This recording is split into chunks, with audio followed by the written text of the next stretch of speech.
Lisa, you are a friend of what feels like a longtime friend of our Toolkit, and personally, though we haven't had the chance to meet yet in person, as you live down in Texas in a completely different climate in the Austin area, and I just love your explorations of the desert compared to mine up here in the Pacific Northwest, and really appreciate your explorations of color and your beautiful plein air sketches, and wonder if you might want to just take a couple minutes to share some of your background for getting into sketching in watercolor.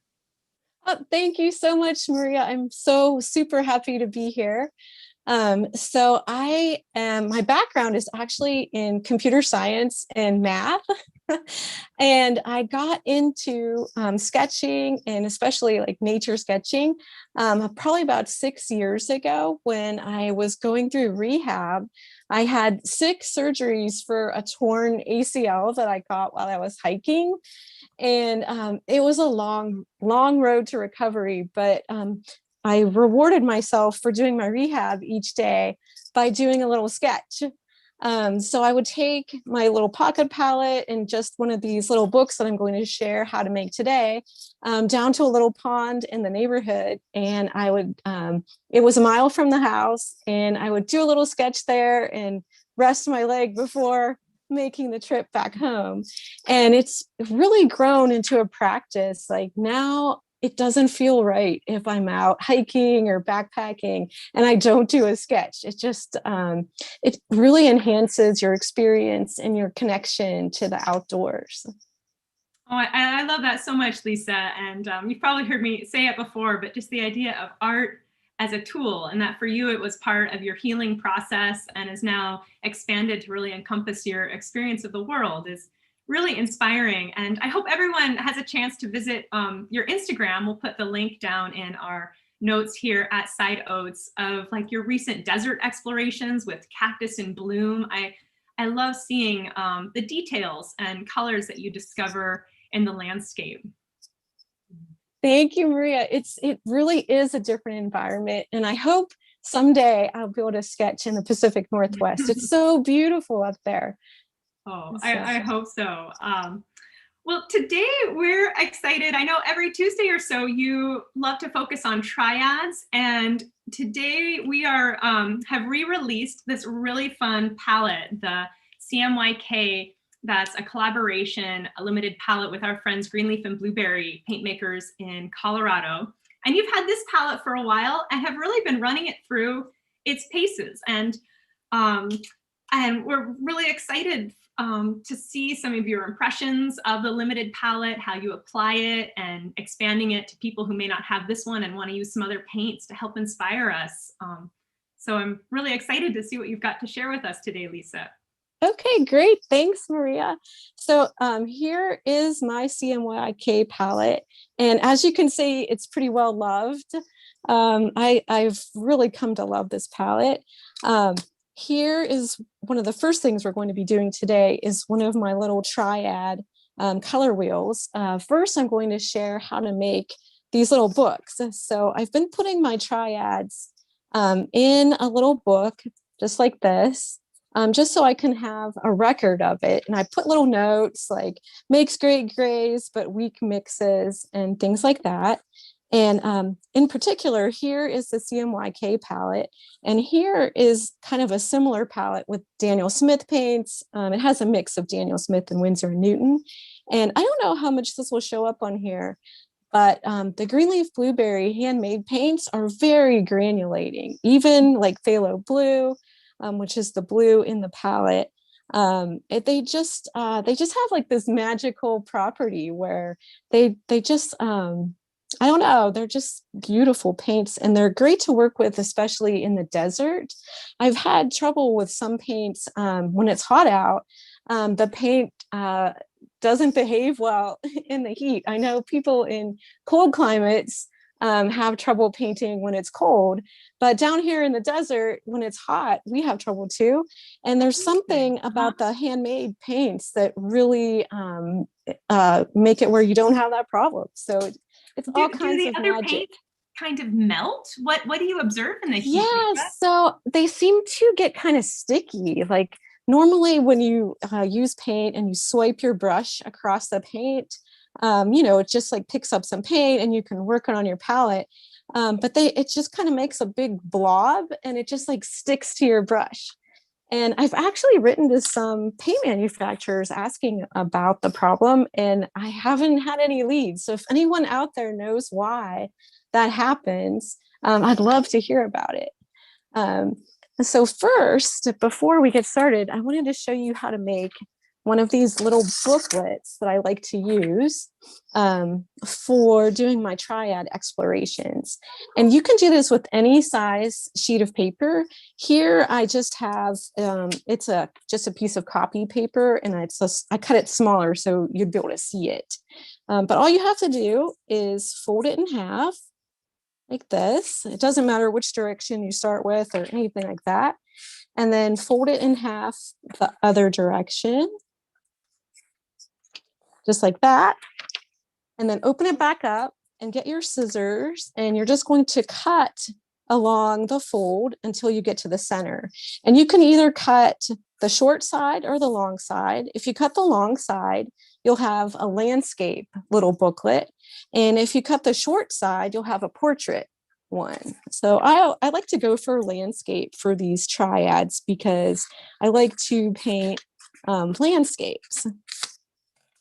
So then once you have your cut just right to the center, you're just going to take your book and fold it over just like that. And then I call this like walking around the fold. So then you're going to fold it back again like that. And then pick up your booklet and you have it already. And if you have a bone folder, you can go ahead and press your sides like this. But now you've made a little booklet. It's just the cutest thing. And this is what I would carry around. It's so simple. Yes. And if you're going hiking and you want to make a little book to take with you that day, I mean, you can make this, literally in just a few minutes. And I wanted to share really quickly, I dug out some that I had done. So here's one that I took hiking. This is from 2018. And it's really interesting when you have these little booklets, you can take them backpacking. They take up like no weight in your pack. And it's just really something fun. And if you mess up, it's like, oh, well. And here's one that I did with a different Greenleaf Blueberry and Art Toolkit palette that came out a long time ago. So you can do this just for a whole palette, exploring a whole palette. And it's even fun to use different materials. So here I did like some Subi ink, just like playing around with that. So hopefully that gave everyone time to make their own little booklet. And I have one here that I just made out of a single sheet of Arches paper. This is the one that comes in the pad, but I've also made these just tearing down a piece of larger paper. So if you have a sheet of larger paper, you can tear it down. It works. Sometimes with the thicker paper, so this is 140 pound, you kind of have to give it an extra press with your bone folder, but it'll come to lie flat as you use it. Lisa, so do you have a favorite size paper to start with for some of like your smaller ones that you like to carry backpacking? I just go with, I have a sheet of paper on my desk and then I just go for it. I do like the smaller sizes because a lot of times when I'm backpacking, like I don't want to take up too much time doing a sketch, and doing a smaller sketch like this really forces you to work fast and not hold up everybody who's hiking along with you. So yeah. Love that. So much of like plein air sketching is about being able to work fast and get your impressions. And I think sometimes working on a smaller scale means that you've got less area to fill and you can get down those ideas and still have a wonderful time. But thanks for the wonderful little booklet idea. I absolutely love it. Oh, you're welcome, Maria. And I wanted to tell everyone, I usually skip the first page of these because if it's in my pack, it's going to get all messed up. And I just use it for like testing colors. So if I'm painting something and I'm not sure, oh, is this orange the right orange? Then I'll just swipe it on the first page just to see how it is. So I'm going to skip the first page here, and then I'm going to show you how I do one of these triads. Oh, that's the wrong little palette. I have so many little palettes on my desk. That's one of the things that I absolutely love about them. You can put together a palette for any reason or rhyme or whatever your whimsy strikes you. So this is what I like to use to make my triads. It has a spot for the red, yellow, and the blue. If you don't have one of these little gadgets, you can use the lid of your water jar. So this is the water jar that I always take for day hikes. It's an old almond butter jar that I got at the farmer's market, and it's like the perfect size. So just any circle that you want, you can just trace that. Well, that is a cute size. And sorry to interrupt, Lisa, just a couple questions with your booklet. Do you have a preferred weight paper? And with that paper, are you able to paint on both sides of it? Yes, I was going to mention that. Thank you for the question. Yes, I do paint on both sides. At first, when I was doing this, I was using 90-pound paper that you can get in the sheet, like Arches has, I guess you're supposed to pronounce it Arch. I always say it wrong. Anyhow, I started out doing 90-pound just because it folds down better. But it got kind of hard to find 90-pound paper. So now I just go with whatever. So the 140-pound works great. Do you have a preferred brand, or Arches is what you generally like to use? Yeah, I've pretty much settled on Arches. Hot press or cold press? Mostly, I can't write and talk at the same time. But I've mostly settled on cold press. Yeah.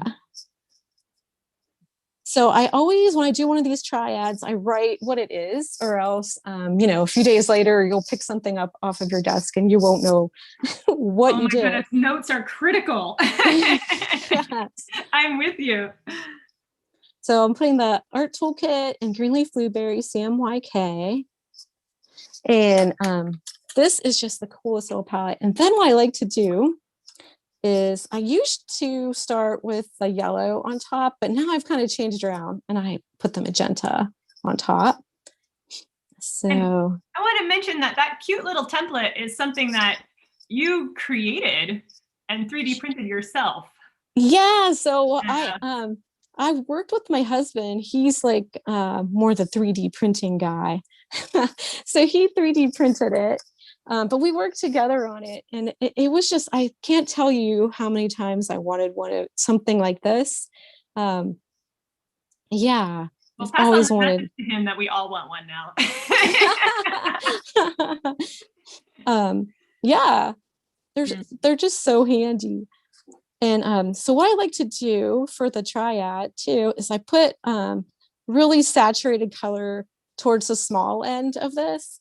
And then I rinse off my brush, and let me move this in more so hopefully you can see that. I rinse off my brush, and then I get some clean water and kind of pull that color up. And this way I have a record, okay, here's how this yellow kind of fades out. And then I can go back and drop in a little bit of darker color if I got it too faded. And then a great way to see the range of the colors, because some can really differ from their right. intensity. Do you prep your colors at all, especially in the desert? Like give them a little spritz or dab of water, or find you mostly just dive straight in? I usually forget and dive straight in. That's another great thing about the Greenleaf Blueberry handmade watercolors. They do seem to reactivate better. But I have a little mini mister that I got from you, Maria, and I use that too when I remember it. So here is, that's just the triad there. But then the most interesting part comes when you go ahead and mix of course. So, and the way I like to do this is I'm going to move this over here. So hopefully you can see this. I have another palette set up with mixing areas because I found in the desert, a lot of times you have to have your colors mixed ahead of time. Otherwise, things are drying before, like you make one brush stroke and it's already dried. And you're So, working in like 90-degree weather sometimes. yes. Oh, some of my friends, they're like, why are you out there painting in 90-degree weather? And I'm like, well, if I didn't paint in 90-degree weather, I wouldn't get to paint most of the year. So I just keep going. Yeah, when it's a big bottle of water and some good sun protection, I imagine. Yes, yeah, lots of sun protection. So I like to just do a mixture like that. And then, so this of like, you know, the yellow and red or magenta here, get you into the orange. And this will show the range. And oh, there we have the red.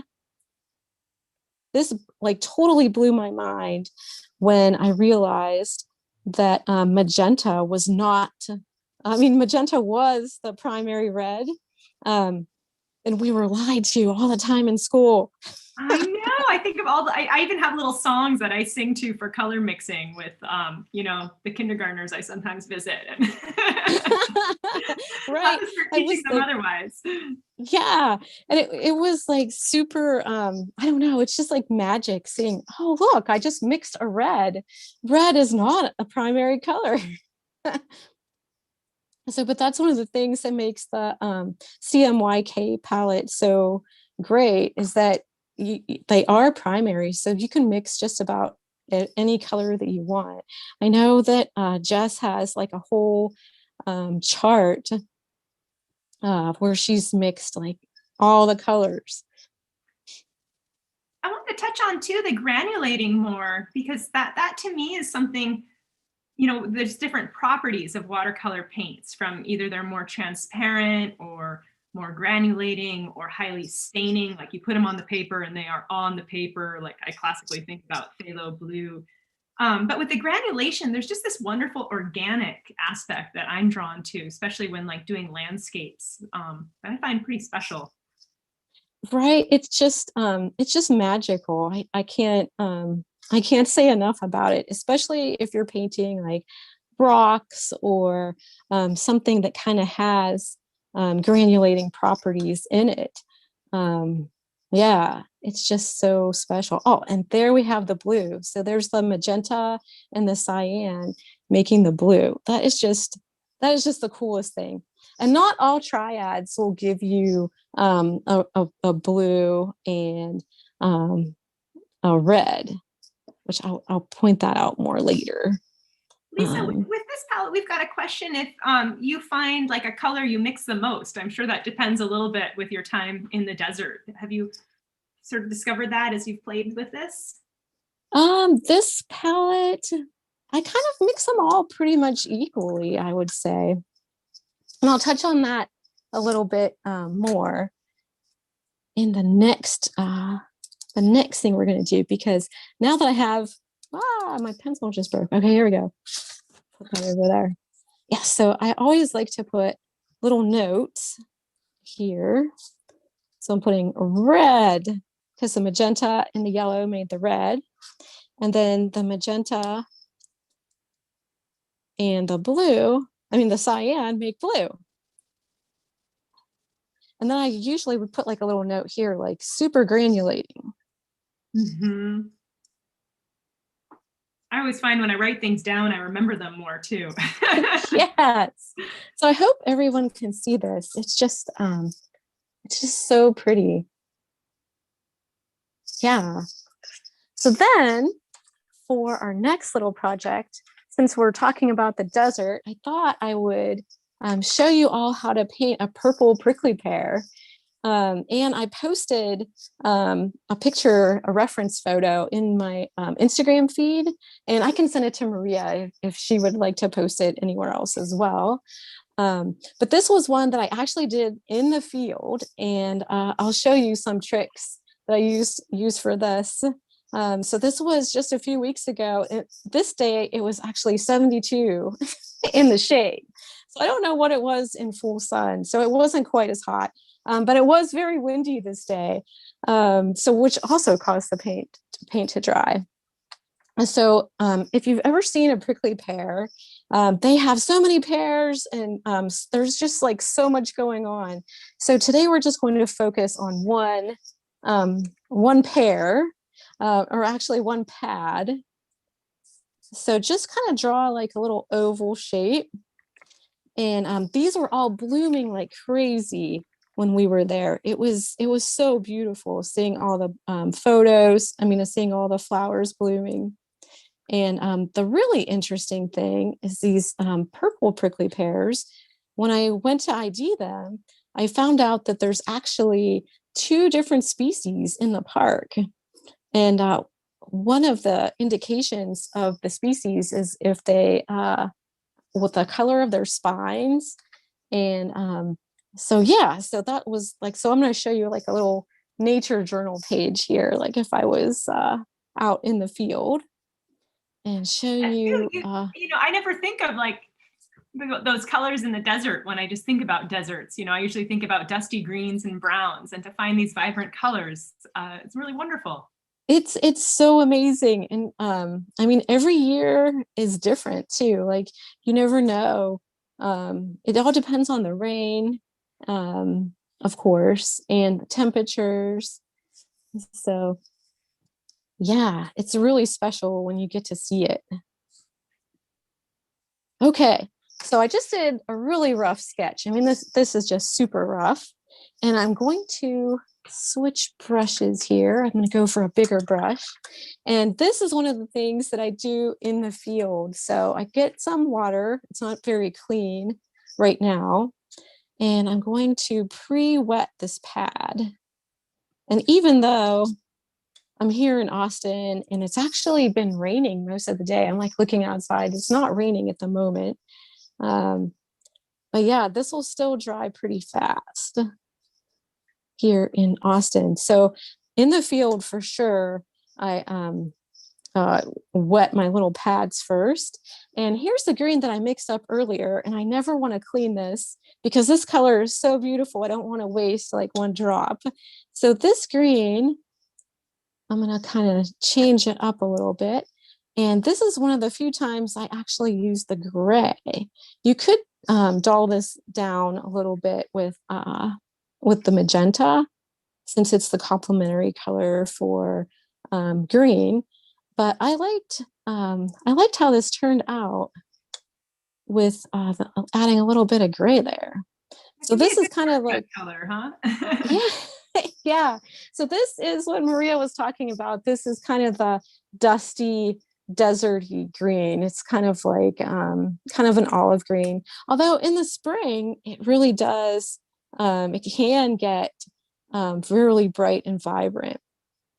So I give this a little coat, and depending on the prickly pear, so this is going to be a purple prickly pear, and some of them have more purple than others. So this one I'm going to show you kind of a more of a green prickly pear, but I'm going to show you how this works. I noticed, going from, I'm following along here on my page, and I've got these really, this green just from the yellow and blue. And so to go from this one really vibrant, sort of more emerald green to this really wonderful, more dusty olive, it was really easy to do the switch in between in just varying the colors and to get something very different and still a green. Yes, yes. Okay, so now I've mixed up a purple. Here, I'll move this over. And I'm going to dry off the edge of my brush just a little bit because I don't want this to run too far since I pre-wet the pad. And I'm just going to put it along the edge here. And in drying your brush a little, you're making sure not too much water is going to flow down onto the paper. So you have to just Exactly, exactly. And then I'm going to get a little bit more of this and make it even put more paint on here on the brush. Maybe that needs a little bit more purple. And then I'm going to dry off my brush really well this time. And one of the things that cactus have, or they have, of course, you know, all the spines coming out. And usually they're in these like diagonal lines. So look at the cactus next time you're out and check out the pattern, because that's one of the ways that you can idea it. Oh, and look, these are already kind of drying down here. Pretty fast. Yeah, it's like super fast. And you all saw me wet that first. I have the opposite problem most of the time, that my paper, especially outside here, dries too slow. So there is the pad. And while this is drying, I'm going to switch over to the working on a flower. And these flowers, I'm going to put some, that's got a little bit of green on it. Whoever posted that tip about setting up a little palette like this with 2 yellows, that is like the best tip ever. I wonder if it was Suhita. I'll have to ask her. When I learned about it in one of the demos, I think, with an artist over the last year. And the idea that you can keep like 1 mini pan of yellow for more just pure yellow, and then 1 for like throwing your brush in to mix up, I think is cool. Because yellow of all colors is the one that gets dirty, isn't it? Right. Like the other colors, I don't mind so much mixing, just like diving right into the paint. But the yellow, it's got to be clean. But when I do clean my yellow, I usually just like dampen just a corner and get a clean corner. You don't need to clean the whole thing. You don't want to waste I do the same thing. Okay, so now comes some more magenta. So these flowers, when you see the photo, they have these like, woo, that was like way too dark. Oh, that's another great thing about the handmade paints. They are really easy to lift. They're super easy for beginners too, because the liftability is just like great.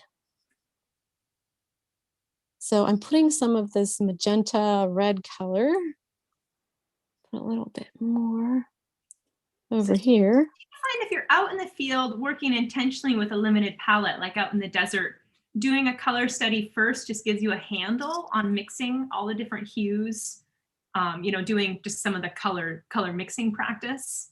Yes, that's where mixing back at home like really pays off.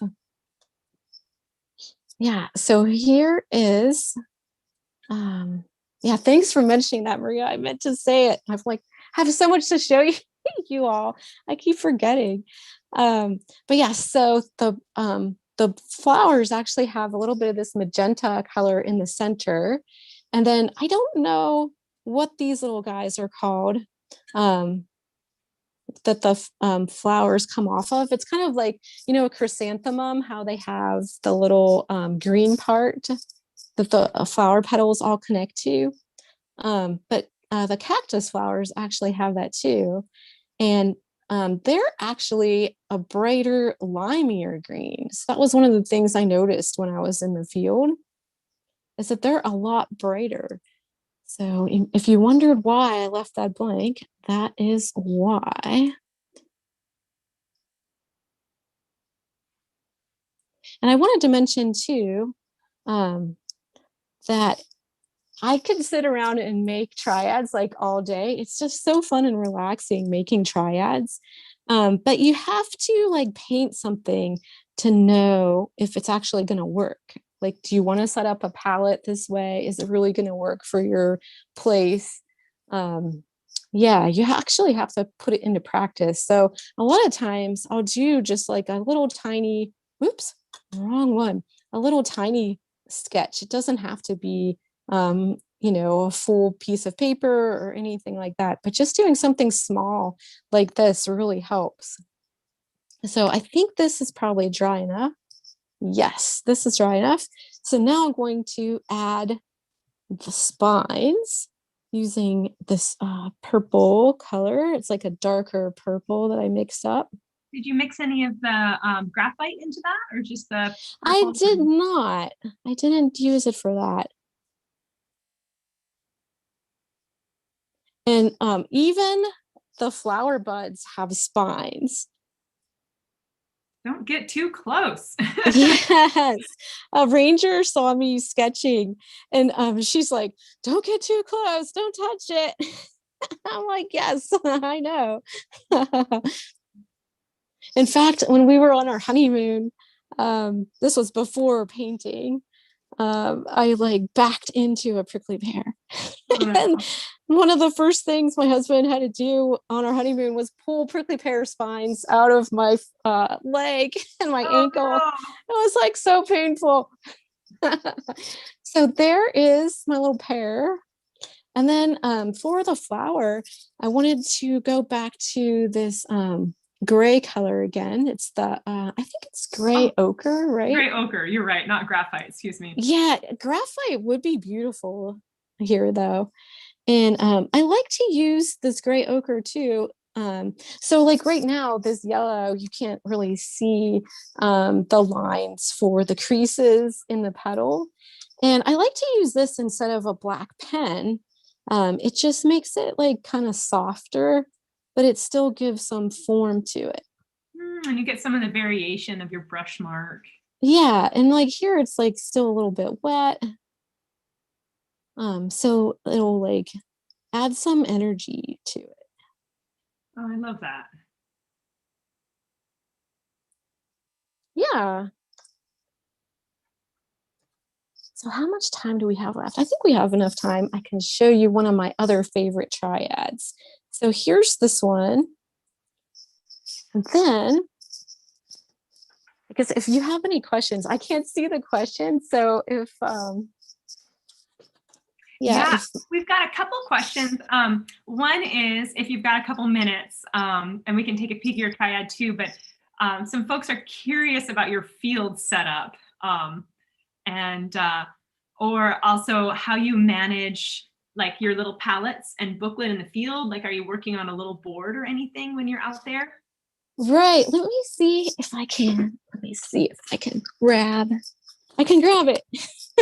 So I have my pack down here on the floor, and I have a little piece of coroplast like this, and it's just about the size of the Arches paper that we just used, but I put it the opposite way. So like if I had my little book, let me find a little sketch here.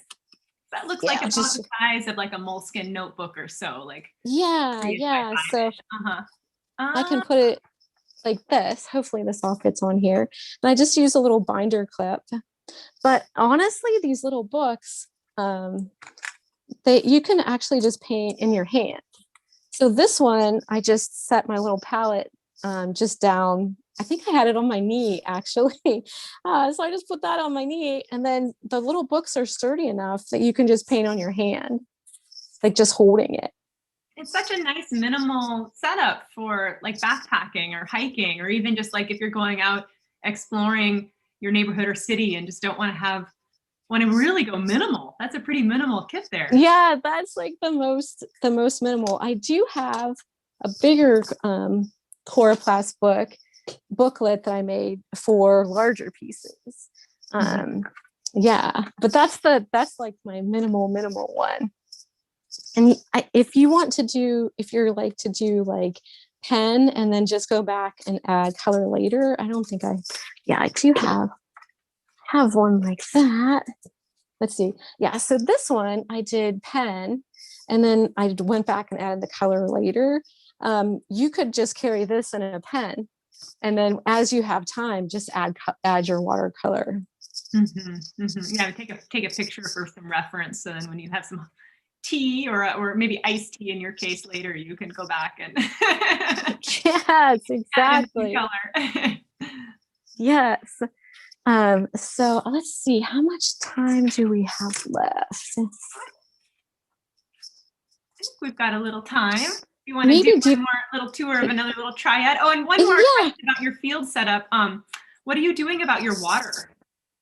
right. So I have, for a long hike, I have this little jar like this. For a shorter hike, let me see. This is a juice. What do you call it? A juice shot. And I found that these were great for shorter hikes. So I have this, and you can hold this. My husband was like really impressed because I'm trying to get him into doing this too. But I can actually hold this. Let me see if I get it all on the screen. I can hold this in one hand and hold my little book and then just paint like that. Wow. Wow. Yeah, wow. And then, I mean, there's also water brushes are such a wonderful tool too, if you ever just don't want to deal with a water cup. Or we also have our little X-Shot cups on our website that are I saw technical that. folding I cups. saw They're that. cute too. I've had the worst luck with water brushes though. I don't know what I'm doing wrong. Like I think maybe it's the dry climate. I don't know. Hmm. But they seem like the water like stops coming out. I guess there's like a little sponge in there, and it just doesn't work anymore. I have so many of Oh, them that are like that. oh no. We'll Um, talk and try and troubleshoot that. Yeah, I've had great experience with them, but they take a little practice managing the wetness for sure. yeah.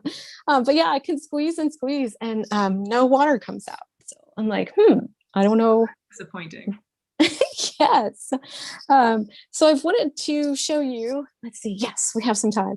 So I want to show you two more of these little triads. So first of all, one that didn't work. So like how Maria was talking about, desert greens or like these sun blasted greens. So this isn't the CMYK palette. This is one that I was trying. So I put Naples yellow, manganese blue, and Sedona genuine. And this is like the perfect desert color. So if you wanted to paint just like straight without mixing anything, these would work great. But I tried to do a little sketch, and where did it go? This sketch was so hard. So it wasn't until, so I made this little triad, and I'm like, oh, I was super jazzed and excited. I thought this was going to be great. And then when I went to work with it, I found it's super hard to work with. This like took a lot, like way too much work. There is no way I could do this in the field. So it always pays off to give these little triads a try, just with a small sketch. And then, so here's one that I've really come to love. This one is also not CMYK. You could mix this. I do have trouble, I'll confess, mixing the yellow ochre with CMYK. I can't get like just the little hint of magenta into the yellow to turn it there. So when somebody asks about colors that I mix ahead of time with the CMYK palette, I would say the yellow ochre is one that I do. But this is a really great triad that I love to use for skies and rocks and everything. So I'm calling this like my little landscape palette. Yeah, tell us again the colors. I'll type this into the chat. Oh yeah, sorry, I don't even know if I mentioned them. So it's yellow ochre. Let me put this back. So yellow ochre, ultramarine blue, and cadmium red. And I think this one's like cadmium red, light or pale, whichever one that's called. And I have this on what I think of as my main palette. And as you can see, this one is a giant mess. And I thought I'd do a little scene kind of like this one with the desert rocks, but on a gray, cloudy day, since it is gray and cloudy today. Oh, fun. And Thanks, Lisa. sure. And this one, so this time I will remember to wet this first. So this one, I hope I have time. I have one started over here in case we did run out of time. Let me get my water back. This triad with the yellow ochre, the ultramarine blue, and the cadmium red, it has like, I don't know, there's something about it that I wouldn't have discovered without doing this little triad exploration. But you can get different effects if you mix on the paper versus pre-mixing your colors. So, because these are, I mean, it is like a red, yellow, and blue. they're just not the like a primary red, yellow, and blue. So here, first I wet the whole paper. And this is what I mean about just doing a little study. So, I mean, you can see how small this is compared to the palette. It's such a So fun way to learn. You explore on a small scale before you go big. Build your Yeah. confidence and have some results quick. Yes. And let me put this over here. I'll put my little these are like little dishcloths. Yeah, that I got, and I like to use them for water. I know you like the shop towels, Maria. I still have to locate some of those. Yeah, hardware stores is where I find them. But Oh, okay. whatever works for you, you get into a habit. And I use from my Arctic work, I found that sort of a similar palette with yellow ochre, and I really enjoy cerulean blue chromium and deep scarlet. That yellow ochre has a little opacity usually, which also some granulation, which I think is really fun with Yeah, that that's similar desert landscape, just a cold versus hot one. Oh, and look how you yes. are graying that out while mixing on the paper. Very fun. Yeah, it's just so pretty. I like how you can mix on the paper and then you can tilt it, of course. And let's And see. Lisa, if you're out in the field and sketching and maybe wanting to work with a triad, and actually something we've neglected to mention is just some of the benefits of working with a limited palette. Yes, thank you, Maria. And That's then another thing. That's yeah. an that's another thing that I wanted to mention. So when you're out in the field and you have the CMYK palette, if you want yellow, you just have one choice. If you want magenta, you just have one choice, and the same with the blue.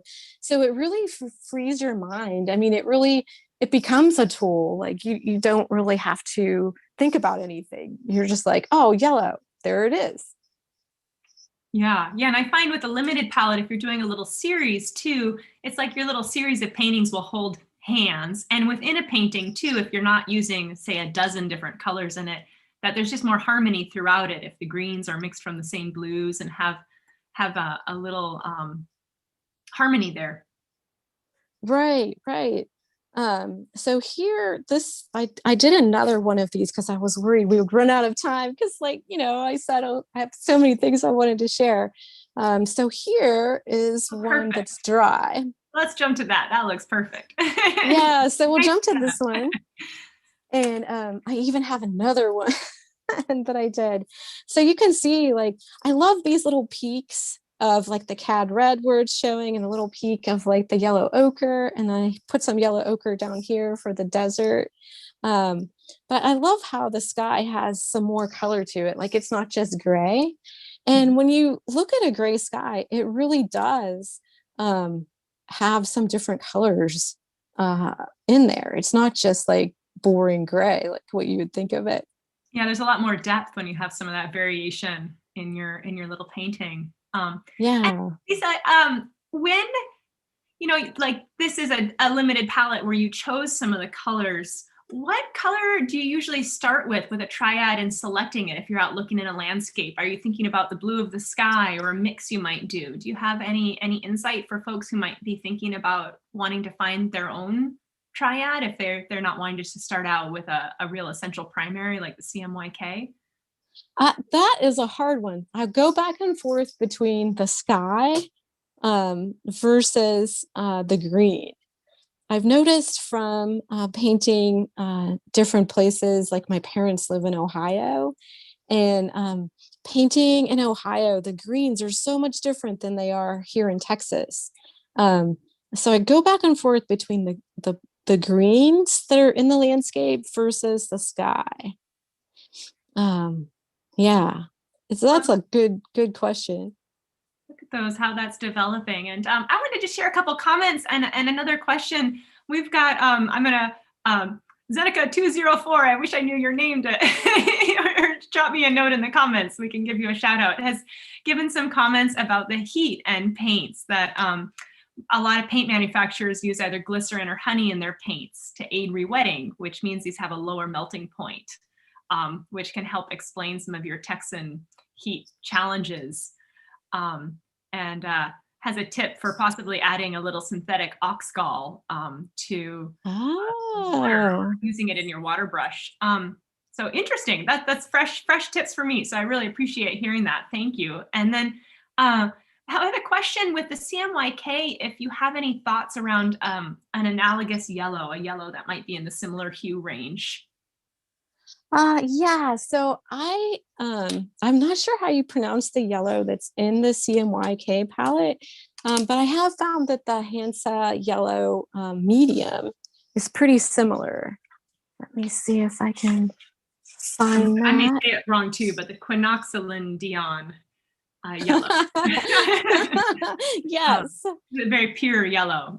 Yeah, so here is the one that I put together with the commercial paints, and that's the Hansa yellow. And then here is the CMYK Triad. So they're kind of similar. Yeah, yeah. But then you've got the different paint properties and behaviors. Yeah, but I mean this one won't granulate, of course, as much like as the Greenleaf Blueberry one does. So that's lovely. Look how quickly that came together, that second layer of paint and the mixing on the surface and just those three colors, that wonderful range you got. Beautiful. Yeah, just the three colors and how opaque it is makes a big difference too. And then once this dries, I think I would go back and add a little bit of green down here, because there is green in the desert. I mean, it's not just like sand. but yeah.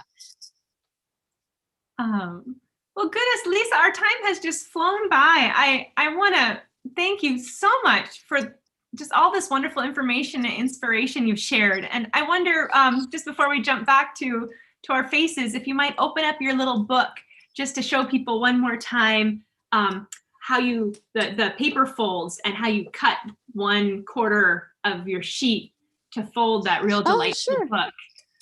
Yes. That's such a wonderful trick, and that's something I'd like to start doing for some of my little study books or with my daughter. It just looks like what a sweet pamphlet to make. Yeah, I was going to mention that it's really great for kids too. Yeah, because you can just make one of these for them. Let's see. Oh, and that one's even more complicated. You did sort of an extra zigzag. Yeah, so if you have like a bigger piece of paper, when you're, and I should get the one that I was doing at first, but so it's, is this all fitting? I guess it's good enough. Yeah, so this one, when I folded it in half, it was like this, and then opening it back up and folding it in half again.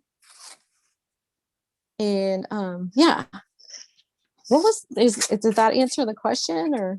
I think so. I think, and everyone, this video at this link will be available for replay and to go back and see that wonderful technique. And yeah, Lisa, I just want to thank you again and encourage everyone to check out Lisa's work. You can find her on Instagram, is where we often love to see what you're up to, and you have a website too, Lisa.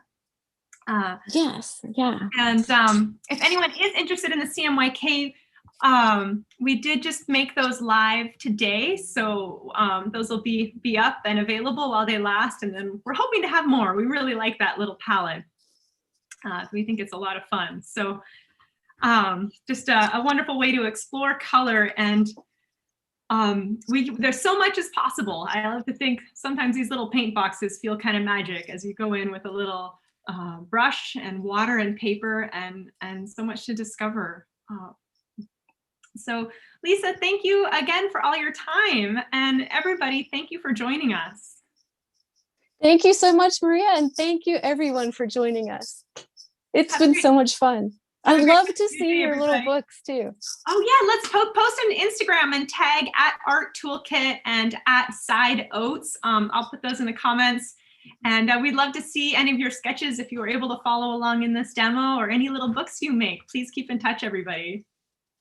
Thank you.